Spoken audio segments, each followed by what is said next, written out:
Très chers internautes de Azol Art TV, bienvenue à ce nouveau numéro de Mozart, votre émission préférée, une émission qui vous aide à devenir encore meilleur. Sur ces plateaux, nous avons un nouveau visage, le professeur arrangeur de musique, merci Hervé Moutouza, à qui je dis bonjour. Bonjour. Comment vous allez? Oui, ça va très bien. Il n'est pas le seul sur ces plateaux, il est accompagné de ces étudiants du centre Ozanard, à qui je dis aussi bonjour. Bonjour. Monsieur Hervé Moutouza, vous êtes professeur et arrangeur de musique. Comment définissez-vous la musique? Ok, merci beaucoup. Déjà, au départ, il faudrait dire que la musique est l'art de combiner les sons d'une manière relativement agréable à l'oreille. Tiré de la définition de Jean-Jacques Rousseau, dont il a dit que la musique était l'art de combiner les sons d'une manière agréable à l'oreille, que tout le monde connaît bien sûr. Et puis il y a eu aussi M.S. Edouard qui a parlé de la musique comme étant la mathématique sonore, dont la mathématique était une musique silencieuse. Et le grand Ludwig van Beethoven également a défini la musique aussi comme une révélation plus haute que la science et la philosophie. Donc déjà là, vous êtes en train de voir que la musique, c'est un art qui respecte beaucoup plus les arts. En partant de votre première définition, si je comprends bien, la musique peut être bonne pour moi et mauvaise pour vous. Parce que vous avez dit la musique est l'art de combiner les sons d'une manière relativement agréable à l'oreille. Oui, bien sûr, tout à fait, parce que la musique, elle est d'abord, ça fait partie des bases, des éléments fondamentaux de la musique. Une musique est bonne quand les pensées et les sentiments de la personne qui compose sont bons, et la musique, elle est mauvaise quand les pensées et les sentiments de la personne qui compose sont mauvais. Donc, c'est tout à fait naturel. Ok, monsieur Hervé, pouvez-vous nous définir l'art? Oui, bien sûr. De toute façon, d'une manière scientifique, il y a beaucoup de définitions. Mais sinon, on martèle sur l'art comme étant le savoir-faire du beau, du bien et du vrai. Et dans le sens de ces savoir-faire techniques. Parce que, de toute façon, un art, ça relève de beaucoup de choses. Ça relève de beaucoup de choses parce que ça combine de l'habileté naturelle. C'est quelque chose qui est inné, comme on dit au Congo. Donc, Makila, ça dit que le Makila. Et puis on a la connaissance de l'art ou de la musique dans notre domaine précisément. Et puis il y a aussi un savoir-faire technique. C'est pourquoi un art est exigé en esthétique musicale. Quand nous étudions en esthétique musicale, on disait qu'un art exige qu'on puisse l'étudier et le pratiquer. Parce que ça relève de la théorie musicale. Vous prenez aussi un autre côté technique et puis vous allez encore à la fin pour prendre le tout. Donc c'est vraiment quelque chose de grandiose, si je peux m'exprimer ainsi. Qui doit-on considérer de musicien? Ok, ça c'est une question, bon, je ne dirais pas piège, mais c'est une question que beaucoup attendent de moi. En fait, la définition d'un musicien relève de différentes époques parce que la musique est cadré du Moyen-Âge jusqu'à nos jours. C'est-à-dire qu'on a le Moyen-Âge, on a l'époque baroquisme, le classicisme, le temps contemporain, et puis jusqu'à nos jours, il y a des étapes. Et au niveau de différents siècles, il y a eu des définitions. À une époque, pour être un musicien, il suffisait seulement de savoir lire et écrire la musique. Et notre époque nous dit que non, pour être un musicien, il faut savoir jouer d'un instrument de musique. Et il y a encore d'autres époques où on a parlé, pour être un musicien, il faut savoir c'est-à-dire exécuter, composer de la musique dans la pure de façon, c'est-à-dire la bonne manière. Quelqu'un qui fait profession de musique. Donc vous verrez qu'on a trois grandes lignes pour définir un musicien. Si dans les trois grandes lignes, vous ne retrouvez pas, forcément, ne vous identifiez pas comme un musicien. Donc voilà, d'une manière, je ne sais pas si j'étais succincte ou large. Nous pouvons aussi savoir les trois grandes lignes pour définir un musicien. Oui, justement, c'est-à-dire qu'il faut savoir lire et écrire la musique. Vous êtes musicien, et puis il faut aussi savoir jouer d'un instrument. Vous êtes aussi être considéré comme un musicien. Ou encore, si vous faites profession, la musique est comme votre profession. De composer, d'exécuter de la musique, surtout dans le cadre de la scène. comme de musicien de scène, parce que ça relève de longtemps pour un musicien qui est sur scène, un musicien qui est en train de chanter, qui est en train de jouer. Il est appelé musicien parce que c'est un interprète. Par contre, si vous êtes en train d'écrire, vous êtes aussi musicien, mais un musicien écrivain. De voilà à peu près les différentes manières de définir un musicien. Merci. Nous pouvons savoir combien de sortes ou de formes de musique que nous avons. Ok, merci beaucoup pour la question. Pour les sortes, moi je pense que c'est un domaine aussi qui a beaucoup évolué, sincèrement, parce que j'ai eu la chance de faire des études musicales dans de différents niveaux, surtout pour le département de la musique classique. Mais pour ce qui concerne les sortes, il faut savoir que d'abord, il y avait une musique qu'on appelait la musique instrumentale et la musique vocale. Mais au départ, au-dessus de tout, il y a une musique qu'on appelle la musique classique, où après on pourra parler de la musique traditionnelle, de la musique folklorique, de la musique de variété. Toutes ces musiques font partie de sortes de musique. Donc c'est comme une musique, mais avec beaucoup de sortes. Bon, dans ces sortes-là, nous avons des styles de musique. Oui, forcément, les styles, il y en a. Malheureusement, on confond souvent la différence entre le style et les genres. Si je peux me permettre pour donner un peu la précision, quand on parle de style en musique, c'est juste le fait d'avoir, le fait que l'artiste imprime son cachet, son empreinte à la musique. C'est ça, en fait, les styles. On peut dire un style Hervé Mutunta, style Héloïse. Style, c'est comme ça que ça se passe au niveau des styles. Et quand vous prenez d'autres musiques, bien sûr, ce sont les éléments caractéristiques qui caractérisent la musique. Si vous voulez parler d'une musique, par exemple, je donne un nom que tout le monde aime bien au Congo, la musique rumba, où on parle de la rumba, on peut dire la rumba et le rumba, parce que il y a une forme rumba, il y a aussi un style rumba. Alors, si nous allons dans ce sens-là, vous verrez que le style, c'est toujours l'empreinte. Mais cette empreinte-là est fixée aux différentes caractéristiques. C'est-à-dire que pour jouer la rumba, il faudrait avoir une percussion à côté. Vous devez avoir tel instrument qui n'est peut-être pas forcément instrument de chez nous, si on parle de la musique de la rumba congolaise. Parce que la rumba, de toute façon, l'origine, c'est africaine, mais ça a été développé et créé au Kiba. J'ai donné cet exemple pour donner un peu une petite précision, mais par contre, si je vais paraphraser pour aller directement au genre, le genre, c'est le fait d'avoir une musique, par exemple, sacrée et une musique profane. C'est-à-dire qu'on a du point de vue technique et du point de vue spirituel. Du point de vue spirituel, il y a une musique sacrée qui est destinée à Dieu le Tout-Puissant, le Créateur de l'univers. Peu importe la religion que vous pouvez lui attribuer, Dieu reste Dieu. Et puis la musique profane, c'est la musique qui concerne les hommes. Quand je chante pour ma femme, quand je chante pour mon pays, l'hymne national, quand je chante, je ne sais pas pour qui, peu importe ma religion, quand je ne chante pas pour Dieu, quand je n'adore pas, c'est une musique profane. C'est ce que beaucoup ignorent. Et puis, d'ordre technique, on revient encore à ce qu'on a parlé à la sorte, c'est-à-dire qu'il y a la sorte de musique vocale et musique instrumentale. Du point de vue technique, une musique au niveau du genre, c'est aussi instrumental et vocal. Donc, si je peux encore résumer, parce que j'ai essayé d'expliquer, donc, pour le genre, vous avez la musique sacrée, la musique profane, et la musique instrumentale, la musique vocale. Et pour le style, c'est l'empreinte que l'artiste imprime à son œuvre. Voilà, si on peut parler de deux. Vous pouvez, pour donner un éclaircissement à nos internautes, classer ou citer quelques styles que les Congolais utilisent. Bon, bien sûr, d'ailleurs, il y en a beaucoup, les styles sont nombreux, les formes également sont nombreuses, mais je vais préciser une chose. En termes de musique, il y a beaucoup de choses prêtes à confusion. Quand on parle des styles, des formes, des genres, des sortes, des catégories, des types, ce sont des termes comme ça en français. Mais musicalement parlant, il faudrait commencer à parler de musique. Il faut parler que je joue la musique rumba. Je joue la musique salsa. Je joue la musique classique. Je joue la musique classico-jazz. Je joue la musique jazz.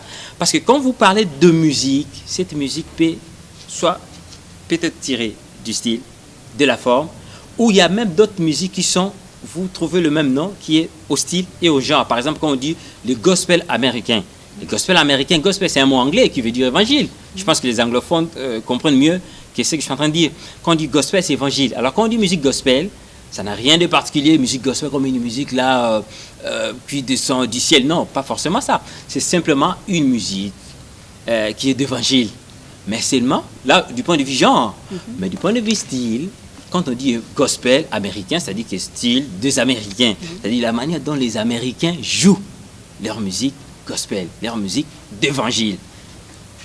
Voilà à peu près l'éclaircissement. Ouais. J'aimerais savoir si ces styles dépendent d'un pays à un autre ou c'est joué presque partout.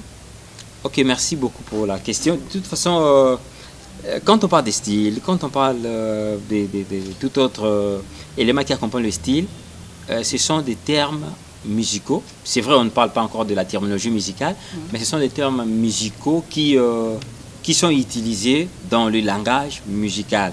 Donc, un style reste un style, que vous soyez en RDC, en Tanzanie, ou encore, je ne sais pas moi, en Europe ou dans d'autres continents. Un style reste un style. Une forme ou tout autre reste de même. Seulement, il faudrait préciser une chose. Quand nous parlons du style, par exemple, je peux parler de la musique Touareg. La musique Touareg, c'est une musique que j'ai fait les études pour. C'est une musique tanzanienne où il y a un artiste qui a fait que cette musique quitte Tanzanie pour aller jusqu'en Inde. Et aujourd'hui, c'est une musique mondiale, reconnue mondialement. Tout comme la musique rumba, c'est une origine africaine, mais après, c'est maintenant une musique originale du Cuba. Et après, voilà, chacun peut commencer à apprendre. Le style peut trouver une origine, mais en soi, au bout du compte, vous verrez qu'on va revenir sur... le style va rester naturel pour tout le monde, mais l'origine existe. Mais le terme style est pour la musique en général. Il n'y a pas un style, le style est seulement pour tel continent et tel autre continent, non pas des styles. Non, le style est pour tout le monde et toute la musique du monde. Donc c'est important aussi à un musicien de connaître, d'avoir la connaissance sur tous les styles. Bon, si vous passez par les études, vous passez par l'école comme Ozan Arseneur, vous verrez que toutes ces petites choses ou encore tous ces détails seront dans le programme d'études. Un style, une forme, un genre, sorte, tout ce qui accompagne la musique, ce sont des éléments qu'un musicien qui est passé par l'école doit avoir comme base.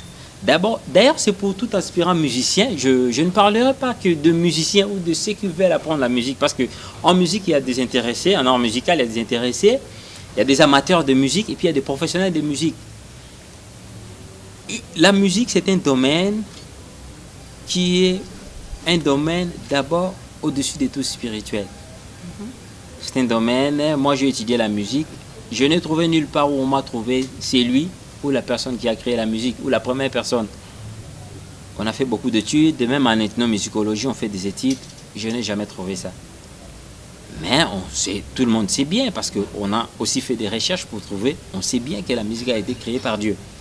Alors vous verrez que c'est un domaine tellement spirituel que si vous n'avez pas la base, ou vous ne comprenez pas l'importance de la musique dans la vie de tout et chacun, parce que la musique accompagne tout le monde, peu importe votre domaine. Vous pouvez être un sportif, vous aurez besoin de la musique au sport. Vous pouvez être un cuisinier, vous aurez besoin de la musique dans votre cuisine. Dans tous les domaines du monde, je peux vous le prouver sur scène, tout comme dans les documents, que la musique accompagne tous les domaines du monde. D'ailleurs, c'est un domaine que Dieu a créé avant de créer l'homme. Qu'entendez-vous par l'interprétation musicale? Bon, pour parler de l'interprétation musicale, de toute façon, c'est quelque chose de simple, mais que beaucoup ignorent dans nos environnements. Parce que quand on dit interprétation musicale, c'est quelque chose de très simple. C'est le fait, en fait, je vais parler de ça tout à l'heure, tantôt. Quand on dit interprétation musicale, c'est le fait d'exécuter, de jouer ou de chanter un morceau de musique ou une œuvre musicale. C'est-à-dire, je vais donner un exemple pour la compréhension facile. Le fait d'être sur scène. Le fait d'être sur scène, vous jouez, vous chantez, vous jouez d'un instrument ou vous chantez avec votre voix. Même quand vous êtes inspiré pour une composition, pour une chanson, une propre chanson à vous, votre propre composition, le fait déjà d'essayer de jouer un morceau de cette chanson à la guitare, ou bien au piano, ou bien au chant de chanteur, ça vous ramène à ce qu'on appelle interprétation musicale. Donc c'est ça, c'est le fait d'être sur scène. C'est le contraire de l'écriture musicale, de l'ethnomusicologie, des musicologues qui sont en train de faire des recherches sur la théorie musicale, sciences de la musique et tout autre. Ok. Est-ce que nous pouvons savoir s'il y a une différence entre un chant et une chanson? Bien sûr, déjà, je vais aller dans un sens plus simple, terre à terre. Le chant est dans la chanson, mais la chanson n'est pas dans le chant. C'est-à-dire qu'une chanson est une œuvre musicale ou bien une pièce musicale qui a plusieurs parties ou plusieurs voix, une ou plusieurs bien sûr, qui comprend bien sûr un côté où il y a l'air chanté qu'on appelle la mélodie, que tout le monde utilise souvent, et l'autre partie, les textes, qu'on appelle les paroles. On ne peut jamais avoir une chanson sans parole. Excusez-moi. C'est-à-dire que pour avoir une chanson, il faudrait avoir le parole. Mais par contre, un chant, c'est une ligne mélodique d'une chanson déjà. Donc le chant, c'est une ligne mélodique d'une chanson. Si bien que le chant peut aussi désigner la succession de sons exécutés par l'appareil vocal. Quand je dis l'appareil vocal, vous comprenez, c'est-à-dire exécuté par la voix. Donc voilà un peu la différence qui est entre un chant et une chanson. Est-ce que nous pouvons savoir s'il y a quelques règles à suivre pour faire une très bonne musique? Bien sûr. D'abord, ces règles-là seront présentées sous forme de conseils. Si nous prenons, je vais donner même l'exemple de grands musiciens du monde. Je vais essayer de reculer dans le porc du classicisme. Je vais parler de Beethoven. J'aime bien ces monsieur. Ludwig van Beethoven. C'est un grand musicien qui a beaucoup étudié la musique. Mais il a toujours été accompagné par ses professeurs, par sa famille, par des musiciens qui l'encadraient et avec qui il faisait des tournées dans de différents pays d'Europe dans le temps, parce que c'est dans le classicisme, il faut reculer au 18e et puis on tend vers le 19e siècle. Et puis, si nous prenons l'exemple présent, il y a deux musiciens actuellement qui ont étudié la musique, mais ils sont toujours tout près de leur coach, de leur professeur, pour toujours les encadrer. Donc, mon conseil serait, pour faire une bonne musique, très bonne musique d'ailleurs, il faudrait avoir un arrangeur à son côté, que ce soit la chanson, que ce soit un morceau de musique instrumentale ou tout autre, un air ou je ne sais pas moi quoi, il faudrait avoir un arrangeur, parce que l'apport d'un arrangeur, c'est un deuxième compositeur. Dans la composition, il y a une partie qu'on appelle auteur, c'est lui qui amène le parole, s'il s'agit d'une chanson, et il y a la composition, l'autre personne qui amène la musique. Mais l'arrangeur amène le claircissement, c'est-à-dire que le bon emplacement de la chose, la structure de la chose. Vous aurez par exemple une harmonie musicale, soit une harmonie vocale, une harmonie instrumentale, une harmonie de deux, la cohésion ou bien le jeu d'ensemble qui est entre le chant et quand je dis le chant, vous comprenez la ligne mélodique parce qu'on vient de parler du chant, le chant et la partie instrumentale, ou encore l'orchestre et le chœur, s'il s'agit d'un chœur bien sûr, ou encore les solos quand il s'agit d'une seule personne qui est en train de chanter ou qui est en train de jouer son instrument. Donc il faut avoir un arrangeur, il faut avoir un directeur artistique. Ici on parle aussi des termes qu'on a empruntés au sport. Il faut avoir peut-être un coach, soit un coach vocal s'il s'agit de la voix, ou un coach instrumental s'il s'agit d'un instrument bien sûr, ordinaire. Donc dès que vous avez tous ces éléments-là, un conseiller artistique, vous verrez que vous ferez une très bonne musique parce que chacun fait son travail. Chacun pourra faire son travail. Je ne voudrais pas trop donner des noms de musiciens, mais on a de musiciens références en Europe, en Amérique, qui ont fait la musique, qui ont étudié la musique, mais ils sont toujours tout près de leurs coachs, de leurs professeurs pour ces différents travaux que je viens de citer tout à l'heure. Merci. Est-ce que vous pouvez aider à nos internautes de comprendre, comme ils ont besoin de comprendre la musique? Nous demandons à l'équipe Hosanna, à l'équipe Hosanna de nous faire un morceau musical. Ok, il n'y a pas de problème. On va commencer un premier morceau avec Marza et Timbagras. Ils vont présenter quelque chose que je vais commenter juste à la fin.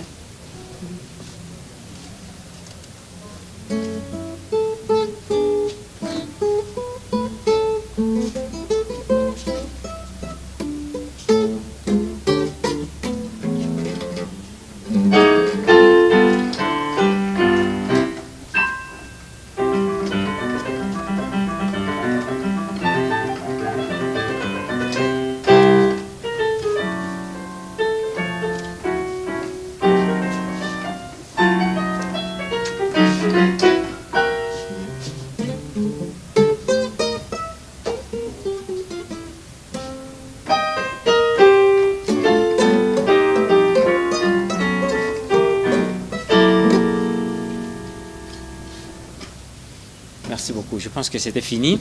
Ça, c'était un morceau représenté sous forme classico-jazz. C'est-à-dire le fait qu'ils ont fait la formation classique et la formation jazz, où il y a l'harmonie, il y a des harmonies jazzy et des harmonies classiques, bien sûr. Ils ont présenté un morceau où ils ont commencé la partie classique et après ils ont inséré la partie jazzy. Et les deux, dans des cadenza, c'est-à-dire que ce sont des termes musicaux, où ils ont essayé d'illustrer en fait la forme. Mais il y a plein d'autres morceaux, je ne sais pas s'ils peuvent continuer à présenter. L'équipe de Jancy peut avancer pour présenter quelque chose. Là, on va avoir maintenant le jeu d'ensemble et je vais toutefois commenter à la fin.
Donc justement, ça c'était ce qu'on appelait ensemble musical. C'est-à-dire que dans l'ensemble, on sous-entend, on peut avoir la formation musicale, on peut avoir l'orchestre, on peut avoir le chœur ou la chorale. On pourra aussi avoir ensemble de chanteurs ou ensemble de musiciens. Comme je disais au début, tout à l'heure là, qu'un musicien était aussi considéré comme étant la personne qui savait jouer d'un instrument. Donc on peut dire musicien ou la personne qui joue d'un instrument, parmi les définitions des musiciens. Voilà. Ok. Un éclaircissement par rapport à la musique classique et la musique jazz. Ok, ça c'est une question vraiment très riche. D'abord, la base est toujours classique. La base est toujours classique. Et puis, la mère de toute musique, la musique qui a commencé, la musique qui a la musique classique, c'est la musique qui a des règles, des principes, et puis à la rigueur sur des formes et des différentes disciplines. Et c'est une musique primitive. Une musique primitive, donc depuis des siècles. Par contre, la musique jazz, c'est une musique qui est venue juste pendant l'esclavagisme des Noirs, des Noirs africains qui étaient esclaves pour l'Amérique. C'est à ce moment-là que le jazz s'est créé. Il y avait des chansons, le Noir américain chantait, et à partir de ces chants, avec les travaux forcés que subissaient nos aïeux, ça fait que la couleur, il créait des couleurs bluesy, il créait des couleurs jazzy, il créait des différentes couleurs. Et à partir de ces différentes couleurs-là, le savant de là, ils ont tiré cette base-là pour développer un peu plus tard, pour qu'aujourd'hui, on ait une musique jazz. C'est vrai, aujourd'hui, quand on parle de jazz, on voit les États-Unis d'Amérique, mais la base du jazz vient de l'Afrique. Par contre, la musique classique, c'est une musique primitive qui a commencé, on a commencé à classer au Moyen-Âge, 1400, et il y a la Renaissance, 1400 à 1600. Il y a eu aussi l'époque baroque, 1600, 1700, 1705 ou 75, si je m'abuse. Il y a eu aussi l'époque classique, où déjà entre 1800, 1700 quelque part jusqu'à 1820, et après on a eu l'époque romantique, c'était la suite, donc l'époque qui a suivi, et puis à la fin, c'était 19e siècle, 20e siècle, on a eu la musique avec l'époque contemporaine, et c'est cette époque-là qui continue jusqu'à nos jours, parce que c'était 20e siècle, nous sommes au 21e siècle, donc on continue toujours. On dit en histoire de la musique, c'est l'époque contemporaine jusqu'à nos jours. Donc voilà à peu près la musique classique commence à évoluer. Mais par contre, la musique jazz, c'est une musique qui venait des esclaves africains. Ok. Et donc, professeur et arrangeur musical, pouvez-vous nous donner des explications par rapport au jazz, des mots break? Ok, mais ça vient du jazz d'ailleurs. De toute façon, je vais préciser une chose avant de répondre à cette question. Okay, tout ce que nous faisons comme harmonie, quand nous accompagnons les chansons, parce qu'on parle souvent de techniques d'accompagnement, harmonie pour accompagner des chansons, pour faire ceci, pour faire cela, le développement d'harmonie, le développement de tout ça pour jouer des chansons, pour jouer des morceaux musicaux ou improviser, tous ces éléments viennent du jazz. Viennent du jazz. Donc, quand on parle de ça, c'est qu'on parle déjà de jazz. Sauf que le jazz ne reste pas seulement jazz, même dans la musique des variétés, parce que jazz, d'un côté, il est considéré comme une musique classique, parce qu'il y a les classiques du jazz et le jazz classique, mais de l'autre côté, le jazz aussi est considéré comme toute musique des variétés, parce que dans l'expression de la culture musicale du monde, on parle de musique du monde. Musique du monde, ça prend toute musique qui existe, quand on a tiré des sortes, bien sûr. Alors, le mot break, comme vous venez de dire, ça vient du jazz, bien sûr. Ça veut simplement dire l'arrêt rythmique, l'arrêt de la section rythmique pendant un laps de temps donné. On peut jouer quelque chose, c'est-à-dire que le fait qu'on fait des arrêts là, rythmiques, avec des accords, bien sûr, ça fait ce qu'on appelle le break. Mais beaucoup ignorent, il existe aussi des breaks blancs. Un break blanc, c'est un break sans accord. Ça ne vient que de jazz. Voilà. Nous avons souvent écouté les gens parler des escargots jazz. Escargots jazz. Je ne sais pas comment vous pouvez l'expliquer. Oui, merci beaucoup pour la question. En fait, en jazz, il y a aussi beaucoup de termes. Il y a escargot, il y a des tassés. Il y a des accords de passage, accords de substitution, accords d'habillage. Il y a beaucoup de choses comme ça. Il y a l'improvisation, il y a des voicing. Il y a beaucoup de choses en jazz parce que c'est pas le fait de jouer la musique jazz qui vous fait être jazzman. C'est pas le fait de vous bagarrer dans la rue que vous êtes sportif. C'est pas le fait de jouer la musique et vous êtes musicien. Je pense que je venais déjà de définir la musique et un musicien. Alors, quand on parle d'escabeau en jazz, parce que moi, je fais les études de jazz,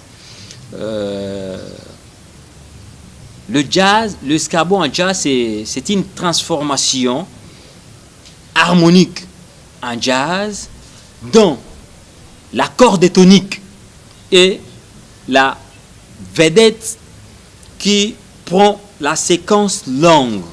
Je pense que je vais illustrer ça avec Grace, Timba Grace. Gracia, Timba Gracia. Je vais illustrer ça. Ça veut dire que quand on parle de jazz, escabeau, c'est une séquence harmonique dont on développe. La séquence, elle est tellement longue, mais ça prend au moins 3 accords. Et on peut développer les 3 accords en 4 accords parce que c'est pourquoi je voudrais vraiment bien parler des tout sauf rien, c'est-à-dire du jazz, de la musique classique, pourquoi pas des musiques, des variétés, parce que souvent on parle de musique et de musiciens sans savoir qui est musicien, qui ne l'est pas. Alors, pour être jazzman, j'insiste bien, c'est pas le fait de jouer, d'improviser, peu importe l'instrument, ou de jouer les accords. C'est le fait de connaître la musique jazz. Et quand vous connaissez, forcément, vous devez être capable de jouer. Donc, on va peut-être dans de prochaines émissions, numéros, on va illustrer ça en pratique. Aujourd'hui, moi, je ne suis pas sur scène, je laisse le centre intervenir.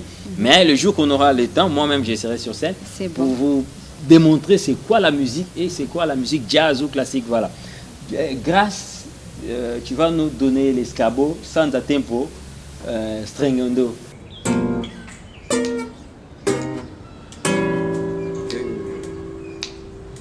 Ça va. Donc ça c'était l'escabeau qui prend le 1. Bon, je ne donne pas les degrés, il faut venir au centre pour apprendre tout ça. Mais au moins c'est ça l'escabeau en jazz. Donc le centre est bien disponible si je vais profiter de l'occasion pour accompagner tout celui qui veut faire sa chanson, c'est-à-dire travailler sa chanson au studio, tout comme dans un live, parce que nous sommes des spécialistes des lives. Permettez-moi de le dire parce que c'est ce que nous faisons. C'est-à-dire que celui qui veut faire un live, vous jouez comme ça, sans enregistrement, on vous écoute directement, les centres le fait. Celui qui veut qu'on puisse l'accompagner, celui qui veut qu'on puisse l'accompagner au studio, tout comme dans les lives, ou encore celui qui veut jouer, ou celui qui veut forcément aussi apprendre la musique pour devenir comme nous, plus que nous. Les centres est là pour tout ça. L'arrangement musical, le concert artistique, tout est bien géré au centre pour les différentes connaissances de jazz, des classiques au jazz et musique des variétés qu'on appelle communément la musique du monde qui englobe toute musique. Parce que est-il important à une personne qui a déjà un talent musical d'aller encore à une école de formation pour apprendre? D'abord, je vais dire une chose. L'artiste n'est jamais arrivé. Il est toujours en chemin. Je parlais tantôt de l'art qui combinait l'habileté naturelle avec naturel, c'est-à-dire que musique à maquila, comme les Congolais le disent souvent, aiment le dire souvent, parce que Bishop Tobana, musique à maquila, aujourd'hui on a appris. Et puis l'habileté naturelle, comme musique à maquila, et puis on ajoute la connaissance de la musique, de la théorie musicale, et en plus, à la fin, le savoir-faire technique. Donc moi je pense qu'entre la croyance et la réalité, il y a toujours un fossé. Si de grands qui sont dans des différents continents comme le continent d'Amérique, comme en Europe, que nous connaissons, que nous chantons leurs chansons qui sont devenues des standards, ils ont appris la musique, ils ont commencé peut-être la musique ou à chanter depuis l'enfance et qu'ils ont par la suite appris la musique, fait l'école et après cela, ils ont continué à travailler avec des grands ou des coachs. Je prends même l'artiste que j'aime beaucoup, que je suis en train de répéter son nom, du classicisme, quand je rentre un peu au 18e et vers avant 19e siècle, de Ludwig van Beethoven, parmi les grands de musique classique. Au classicisme, c'était d'abord Amadeus ou Mozart, Wolfgang, et après, c'était Ludwig Beethoven, les deux grands noms. Après Mozart, c'était Beethoven, parce que Mozart était venu avant, c'était plus âgé que Beethoven. Alors, si Beethoven a appris la musique, il a étudié la musique, si bien qu'il avait le temps aussi de faire la musique. Là, ça dit que la musique c'est dans les sangs. Lui aussi avait la musique dans les sangs. Vous allez dire que vous êtes plus que Beethoven. Moi, je pense que c'est une question, c'est une matière à réflexion. Le choix revient à la personne. Le choix revient à la personne. Si vous êtes jeune et que vous êtes bébé, on vous laisse nu, vous pouvez trouver ça normal. Mais arrivé à un certain âge, déjà aujourd'hui même les enfants de 10 ans, 12 ans, 15 ans, si vous laissez nu, ça sera catastrophe, scandale. Donc ça. Le choix revient à la personne.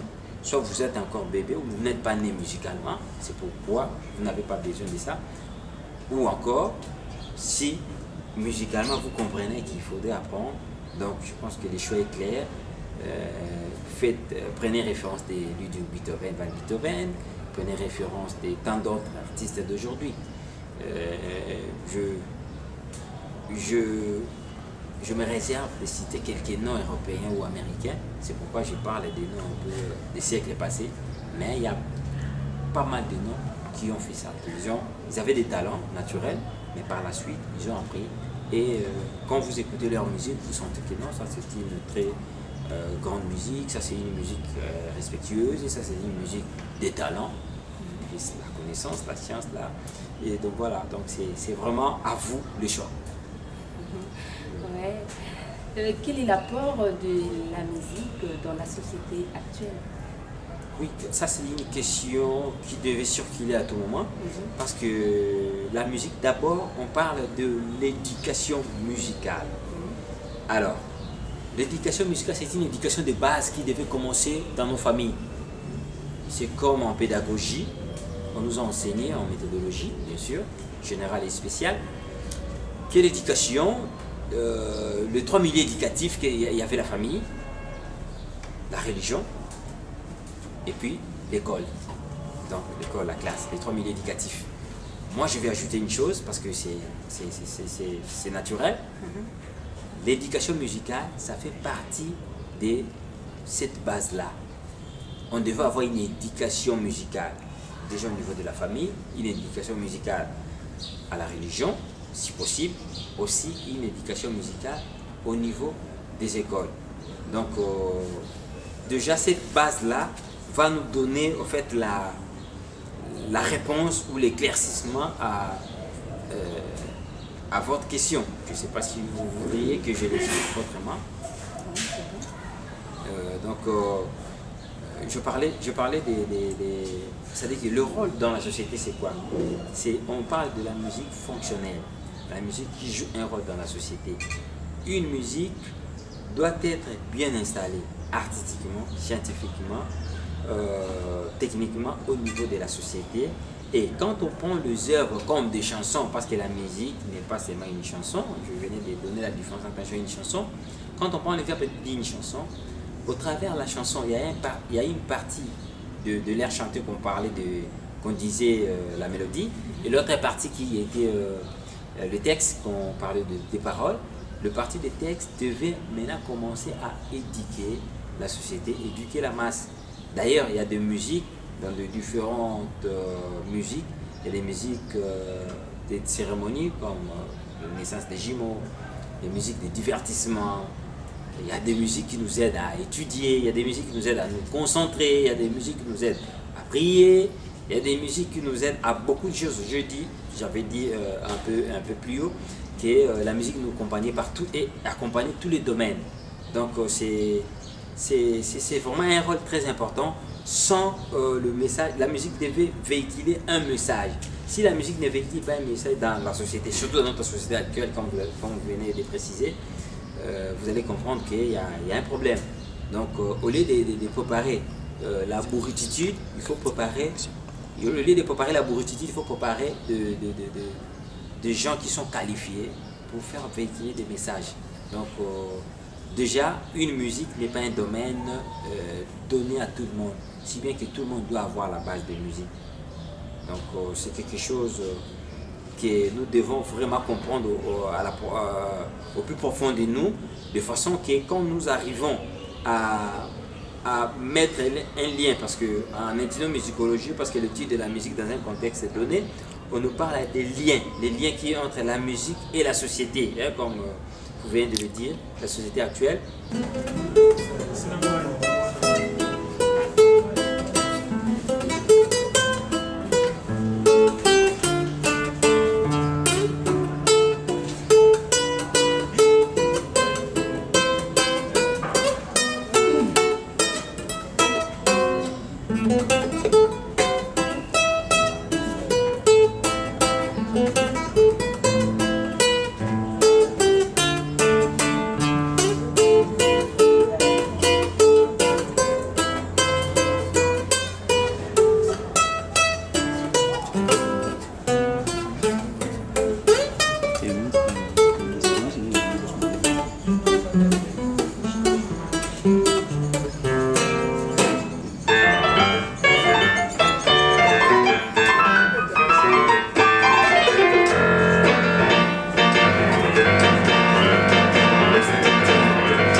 C'est pour ça que j'ai dans l'espoir.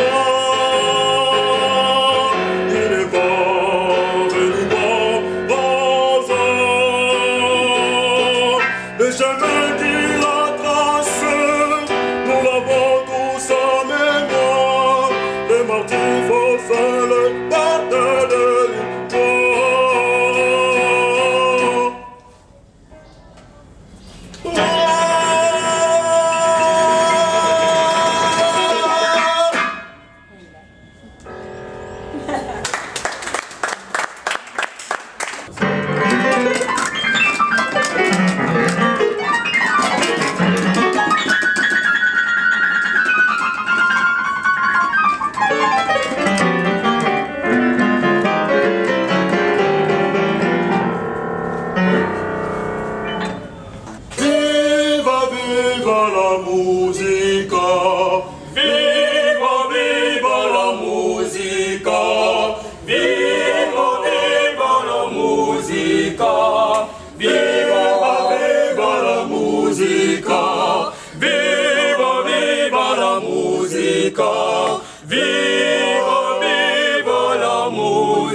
Benissimo cieli e terra, benissimo gloria tua. Oh.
Merci beaucoup.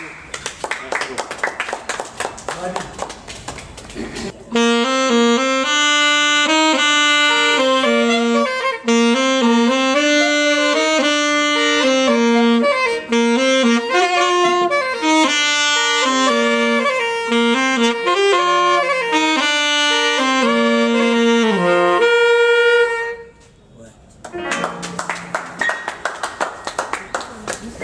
Ouais, merci beaucoup. Donc, vous venez de suivre les différents morceaux où on a illustré le partie classico-jazz, il y a d'autres parties purement classiques et encore plus d'autres où il y avait des musiques de variété. Comme je disais dans le langage technique, on parlait beaucoup plus de musique du monde. Et puis, il y a des morceaux où on a illustré le chant en termes de chœur, on parle aussi du chant choral. Il y a d'autres moments où nous avons eu la chance de vous présenter les artistes en solo. Quand on dit solo en musique, ça veut dire jouer seul. Soit le piano seul, soit la voix seule, soit la guitare seule, peu importe votre instrument, le saxon, ainsi de suite. Il y a un tableau où les saxophonistes ont joué le duo pianistique, c'est-à-dire qu'au lieu que ce soit un solo, c'était un duo. C'est-à-dire c'est comme des solistes ensemble qui forment un duo du piano, et puis le saxophoniste a joué également avec la clarinette ou bien le clarinettiste. Et puis nous avons aussi la chance de suivre le morceau où il y avait le chant, mais bien sûr accompagné avec les instruments. Il y a aussi un tableau où il y avait le chant solo avec le piano, mais en ce moment-là c'était le chant lyrique qu'on appelle le chant classique.